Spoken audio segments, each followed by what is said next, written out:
line. Right. It'll be Derik Queen. Nice move. Got Klingon out of position. Derik Queen moving off the ball.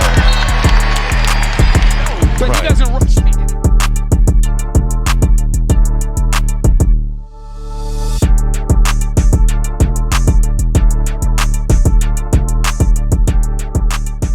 What's good, everybody? Welcome back to the All Things Basketball Podcast. I'm your host, Vic Lopez, as always, and I want to talk about Derik Queen, a guy that is just like a lot is hanging on this draft pick for the New Orleans Pelicans for reasons that I'll get into in a second. But this is a prospect that had red flags and green flags, right? And depending on where you sit on that side of the fence, it's basically you love him or you hate him. I don't think there's really an in-between kind of feel with a prospect like this.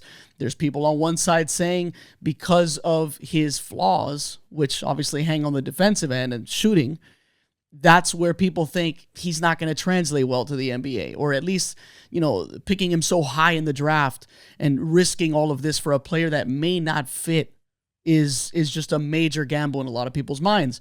Then there's people on the other side of the fence where they love his skill set and think that he could potentially translate with being able to improve those weaknesses that he has in his game at the moment, which all rookies obviously have. Some end up improving and making complete turnarounds.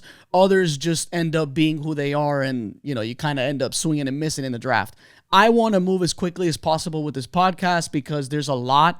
I have some data to go through, and there's going to be a lot of game clips talking about weaknesses, strengths, and kind of going into detail as I go through it. So, look, there's this immense pressure on Derik Queen's shoulders. Fair or not, it's the usual situation for a guy that a team takes a big risk on, right? They basically gamble their future to take this guy, right? And look, the Pelicans, they really like Derik Queen. I was one of those guys pre-draft saying, I love this guy's game. And look, this is who they have chosen to say, look, this draft is going to be awesome. This upcoming draft is going to be awesome. We're willing to take swings on Derik Queen and Jeremiah Fears. And look, man, I think that Derik Queen has handled this pressure very well so far. From interviews, from the way he's played, even though obviously he's been up and down with his game, as you would expect a rookie to be, especially with the flaws that he has. Everyone killed New Orleans for this draft pick. I mean, you can't really find, other than maybe some fans of the New Orleans Pelicans, if you go online, but for the most part, they were killed for what they did on draft night to get Derik Queen. And look, man, with what's coming in this next draft, you could totally feel that way and be justified because I love a lot of the players that are coming into this draft. Let's jump right into the data. All right, just real quick, we're going to go through some rookie stats. So rookie total minutes. Derik Queen is 7th in those total minutes. We're going to get into the good first, right? Some of the good things for some rookie stats that I pulled. He is 2nd in assists at 68 total assists. Obviously, that's part of the main part of his package. That's what he does best. He's a really good passer. Rookie total blocks, which is something that I wasn't really expecting, even though, a lot of those blocks, it's not like these crazy high vertical jumps and swatting people in the most amazing ways. Nonetheless, he is 3rd. And then we go to the rookie total free throw attempts per game. He's 2nd at 3.4 attempts per game, which is actually good because of the amount of time that he actually plays compared to some of these other rookies, right? Like, he's not out here playing 30 minutes, right? He's a very, they pull him for a lot of stretches in the games, right? And then they kind of just throw him out there again and kind of mix him into the rotation when they're just like, this game's over. This is looking like a little bit of a blowout. Let's throw Queen in there in the second quarter. A kind of weird rotational things that I don't understand because of how bad this team already is. So I'll get into that in a second. But, this guy gets to the free throw line and he makes them at a good enough clip. He's at 78% from the free throw line, which isn't great, but it's not bad, So those are some of the good. All right, some of the good that I pulled. Now the bad. All right, this is the really bad. Opponents in the restricted area are at 70% from the field when they're guarded by Derik Queen. Obviously, that is the main weakness of this guy, which is the complete defensive end of the floor. He's a 0. Rookies, total fouls. He's at 60 total fouls right now. This guy can't stay out of the foul problem, right, for now. And that's because of the lack of lateral movement. We'll talk about that in a little bit with the clips and things like that. And the next rookie behind him is Konkanippel at 49 fouls. But Konkanippel plays way more time than Queen. And that's a big gap between 1 and 2. So that tells you how much he struggles. Then I show you the shot map for Derik Queen, which this is never going to be something that looks good his rookie season. We didn't expect, at least I and a lot of other people that knew the kind of player that Derik Queen was, with the flaws he has on the offensive end in terms of shooting, right? The shot map's going to look a little crazy. As you can see it right here, there's just a lot of red around the map, right? Until he kind of figures out where he can get buckets. Then we go to the on-off court numbers, right? Some of this stuff is flawed. I'm not a big on-off court kind of guy. I just want to show what it is. Look, on the floor, they hold a 110.8 offensive rating, which is their 4th highest as a team, which is still awful. Off the floor, right? They have a 105.4 offensive rating. Some of that is obviously like when they kind of mix the rotations. That's why I don't really like the on-off court stuff like a whole lot. It tells you a decent amount, but it's a flawed stat to a certain extent. So obviously that would make them even worse without him on the floor. But then the defensive end, right? They're a 118.2, which is horrific. A horrific defensive rating, okay? And then with him off the floor, 117.1. So it's not like, yeah, he can't defend, all right? He can't protect the rim. And like I said, I'll have clips for some of that. But again, you're a bad team that doesn't play good defense. The offense is meh. You know, like it has its moments where it looks really good, but you don't have the spaciest team. You don't have great rim protection, right? You don't have good perimeter on-ball defenders outside of like a couple of guys that are pests. And obviously, I like Herb Jones. He fouls a lot, right? But he's just one of those guys, very good defender. Like Jose Alvarado, pesky guy. Micah Peavy, by the way, like sleeper name right there. I had no idea who he was until I was watching these Pelicans games. That's a guy that can really play defense. Anyways, but you're this bad team that took risks, a big risk to take Derik Queen. You're bad whether he's on or off the floor. Just play him. Right? Like, I mean, I don't understand why, like, I get it. Like, the argument is, man, they can't control their future pick. So they got to be good. They got to try to be good. This team's not going to be good, whether they try or not, right? Like, are they going to be better defensively without Queen on the floor? Okay, but what does it lead to when you're still losing most of your games anyways, to good teams, to bad teams, to mediocre teams? It was still surprisingly enjoyable to watch these Queen games because I'm solely focused on the things he does, especially on the offensive end. And obviously you watch the occasional Jeremiah Fears thing. Trey Murphy's a lot of fun to watch, like I said, so it's like, and then, one of my guys, Jordan Hawkins, bro, like, I mean, I thought this guy was going to be someone, and he's still young. He can still turn it around, but man, like watching him brick shots and then he'll catch some fire. I'm getting ahead of myself. Let me jump back into this Derik Queen pod. Anyways, my main point is you're terrible anyways. Just give him the runtime. And you could argue, look, you don't want to kill his confidence because he does get killed a lot like when he's guarding. He just can't guard anyone. And so you also, like, I understand the coaching mentality of, look, I don't want to kill this guy's confidence because if I put him out there for 30 minutes, right? Like, yeah, he's going to learn through his mistakes and maybe he'll improve as the season goes on and you kind of throw him into the fire, but then you could kill his confidence. But then, when I watch Queen play, he looks like a confident guy. Like, he's just a next play kind of guy. He just keeps going, keeps going, keeps going. He'll make a good play. He'll make a crazy one. He'll make a bad mistake. He'll make a really good pass. He'll get to the rim on a nice finish, and we'll get to those clips. So he's like, I don't know. Like, I feel like what you risked to select him, and you have nothing to look forward to next draft unless you make some moves. Like, what do you have to lose but to just play Queen and just figure it out, right? So Queen offense. Let's get to these clips, okay? There's a ton to be optimistic about. I don't care where you stand on the fence. He has shown really good moments. And for long stretches in games, like back-to-back possessions, you'll see a lot of good stuff in a row. Pre-draft, we knew what his shortcomings were going to be. All right. We also knew what his strengths are, and he's immediately shown the strengths. We see the good ball handling, the good body control at 6'9", he's immediately shown that. I mean, you see the relatively acrobatic layups, right, where he jumps up and it's like a quick little up and under for a guy his size and, with his body, because he's not the quickest guy in the world. But he's got like controlled spin moves. He's deceptive with the dribble moves, the left to right, messing with the opposing bigs. Like, he's got really nice handles that we knew he had pre-draft.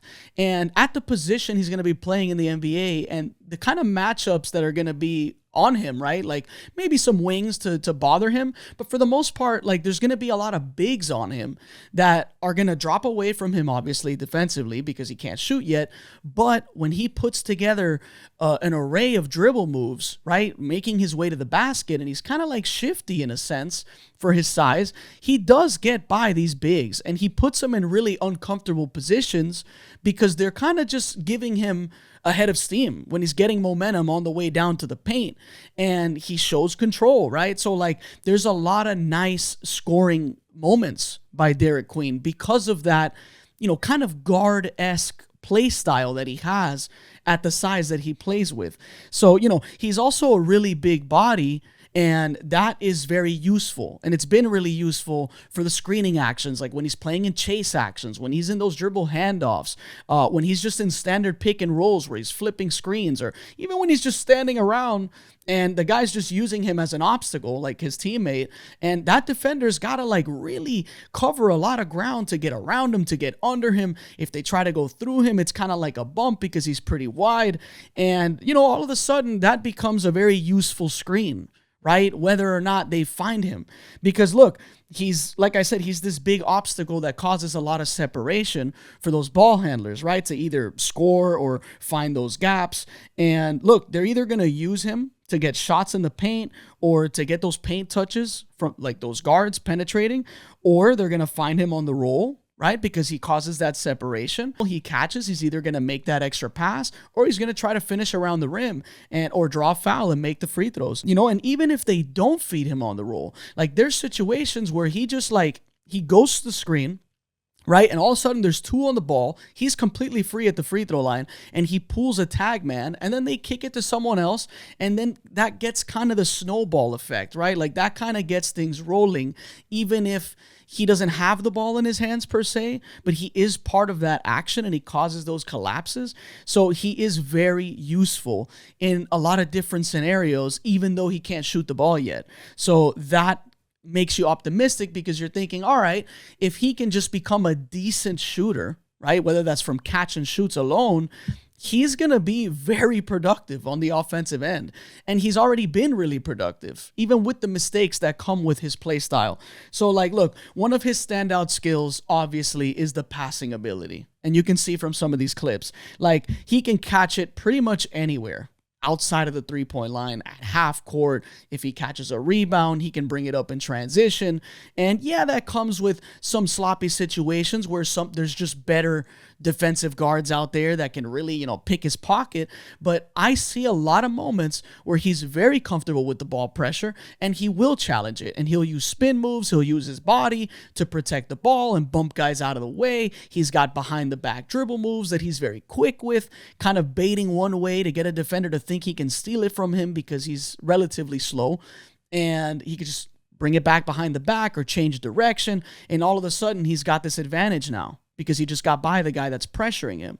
So, it's just, that's how he kind of has taken advantage of his passing ability. Like, if you cut, he's going to find you, right? Like, in the most obvious way, whether you're coming off pin downs or you're cutting back door from flex cuts, or, you're in like these off-ball screens and he just finds you, right? Like, it's just, he is very unselfish. And I think that has really helped free up other guys to get easy baskets. The problem is, as a pass-first guy, you're on a team that doesn't really have like elite shooting, right? So it's like there's only really one way that he can really kill with those passes for the most part, unless guys are insanely open and they can hit a shot. Because, yeah, you've got Trey Murphy who can hit shots. Yeah, you've got Jordan Hawkins whenever he feels like making shots. Like, he's Jordan Poole. Like, he's got guys that can make shots. And Trey Murphy is a very good shooter, but it's limited on that team. And because he can't shoot it, help is coming to close out on guys even quicker because he's not going to have gravity from outside the three-point line. And so he's limited in what he can do as a passer, but he still makes things work. Like if he's playing in a handoff, he fakes the handoff. And amongst that like confusion where the defender has to kind of fight over him to continue to chase that guy, he throws the lob to the guy. And that's where we see those Trey Murphy connections. They have a really nice little bit of chemistry between Murphy and Derik Queen that I'm seeing. I see it also with Zion when you see inverted pick and rolls where he's the ball handler and Zion setting a screen for him and cutting to the basket, or Trey Murphy setting a screen for him and he puts a couple of moves together to find another guy.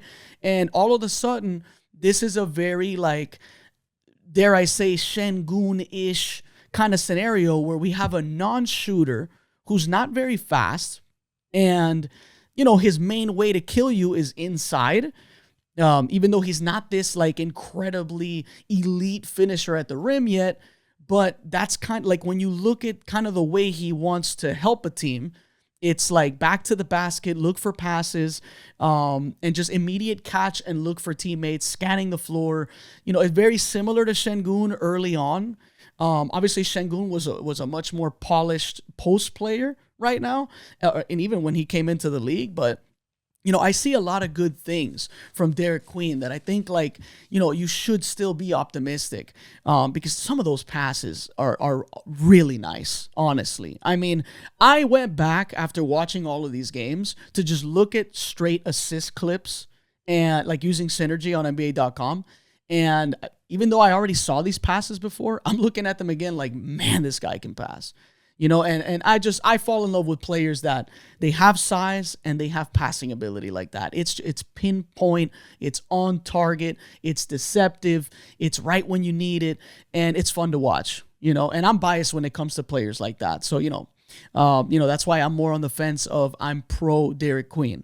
Now, look, he has an array of other offensive moves, right, that still need polishing, but you see like where he can go with it, right? Like he also has like really good footwork and you see it, right? Like with the pump fakes, the pivots, the spin moves, under control, like playing at his own pace. He doesn't really look like a guy that you can rush, right? Like, yeah, he turns it over a lot and we'll get to those clips, but you know, it's the pump fakes into the step throughs and he's doing it against bigs that aren't necessarily all that mobile either. Right? So like he can really take advantage of when they mess up with their positioning or their footwork because he is a little bit quicker than some of those bigs. And he does have really good handles for the position he plays. So he does take advantage of those, dare I say, mismatch scenarios, right? Even though a lot of times, you know, yeah, they get the best of him. But there's a lot of times where he gets the best of them. Right? And so you see those flashes, but I'm looking also at the post fadeaways, right? Like he doesn't take them very often, but they look pretty polished. Like they look smooth. Are they going in right now? No. Okay. Like some of them have gone in. I will say the touch is right there. You know, it looks good. It's got a nice bounce. It's got a nice arc. Like it leaves his hands nicely. I like what I see when he does take them, right? It looks good to me. And at least that's like a green flag, a good step in the right direction. You know, like he will also take the challenge against ball pressure, which I really like. Like you'll see Jeremy Sohan on him, like really up on him. And he welcomes that pressure, fakes one way behind the back, takes it inside and takes advantage if help comes. If help doesn't come, he takes it all the way down and gets to the rim. Like, you know, he can really take advantage of ball pressure even at his size, right? As he continues to develop, right? Because he is going to get better as time goes on. He's just got that work ethic. This kid is a workhorse, at least from what I've seen in his interviews, what you read about him, right? What coaches say about him and things like that, you know? And look, he often gets easy baskets because he is in constant movement. Like there are a lot of times where he'll set a screen and nothing happens, but he just keeps running and he finds himself open. just in the easiest ways, right? Through cuts, and maybe he's in the right place at the right time when there's a rebound and just puts it right back, or he's chilling in the dunker spot and his man just kind of cheats away to help and he's right there, catches it and finishes it, right? So like he's got just good coordination, right? Like I like a lot of things about the way he scores the ball. Now let's get to the bad, all right? Because like this, this is the part that has people scratching their heads, all right? And look, he can't defend, okay? He really is Swiss cheese. I mean, he's got a lot of holes in his defensive bag, I guess you could say, right? Like he can't protect the paint, okay? He can't. He fouls a lot. He's not very switchable. He's not switchable, right? Like right now, he's just not. Like if he's guarding a big, he's got to play in a drop, right? And even in that drop, when the opposing guard gets downhill, beats his man, he's got to kind of show, and they just get right by him, right? And there's no resistance there, right? He's either going to foul or just allow easy baskets. There's times where guys are pumping around the basket, and he's just like, he tries to stay up. He can't move well laterally, and any little bit of ground, because he's also not insanely tall, and he's not really super athletic either. Like he doesn't have a lot of verticality. It looks easy for opposing players to score around the rim when he's there. It looks easy to get by him when he's out on the perimeter. Like you see that on a lot of plays. And so that's a problem. That is a problem. That's why people aren't really a fan of Derik Queen, like the non-believers. And, he fouls a lot, like I mentioned earlier. And you can even see the lack of verticality on offense, right? Like specifically, there's a couple of clips against OKC where like he beats his man and then he gets to the rim, he takes off early, and again, he lacks that size in general, like for the position, if he's going to play center, and he lacks the verticality, so it looks kind of crazy, right? When those bigger players are contesting him at the basket, because it looks like he leaves like 2 feet off the ground, right? It doesn't look like he gets really all that high up there, and then it looks crazy sometimes. But we knew all of this pre-draft, and like that's the whole point about this draft pick, right? Like, it's not like, oh man, what did the Pelicans do? Like, this is not who they think they got, right? And no, this is exactly who they knew they got. They're hoping that they can improve him, right? His lateral movement, he learns the angles, he becomes a better defender. Maybe he slims down a little bit so he can move a little bit better. The shot improvement, you're hoping to see that. And look, man, like let's go through those missed shots, because right now he's 2 for 17 from 3. That's a part of his game we knew he did not have yet, okay? And he's mentioned it in his interviews pre-draft that that's a part of his game that he is going to work on. And he has mentioned several times that that is something that he is focused on improving, and he know he's going to improve. You can say what you want and say, oh, these players are always going to tell you what you want to hear. But at the end of the day, I believe in his ability to improve the shooting, because there's nothing about his mechanics that make me think he can't be at least a solid shooter, right? Not like, maybe he probably won't be a 40% shooter, who knows? Or maybe because of the volume, like if he's a low volume kind of 3-point shooter, maybe he can get to that percentage, right? Like if he just has to make one every once in a while that he takes, as long as he keeps the defense relatively honest, but he can't be a complete zero in terms of shooting, because the defense is so bad. Your offense has to be like just on point. You have to basically have no holes offensively if you're going to be this bad defensively, right? Like we just know the ceiling on a player in the NBA when they can't defend, right? Because that just puts an immense amount of pressure on the offensive side of the floor, because now those flaws are magnified, because you're like, look what he's doing on defense. He's not helping you, right? So, he's got to be solid defensively, and he can become that. It's going to take a lot of work, and you see the flaws for sure.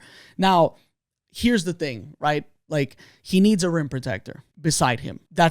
I feel like that's what's going to have to be what happens with Derik Queen. The problem is, right, if he's not going to become a decent shooter, it gets clunky. It gets clunky really fast, because the rim protector is typically not a shooter unless you get one of those rare ones that can actually step out and space the floor and also protect the rim. Those guys are so valuable, right? There's not many guys that can do that, all right, with size, that can protect the paint, deter shots, and then also come out here, spread the floor at a level that's going to really pull people away. There's just not many guys like that at the 5.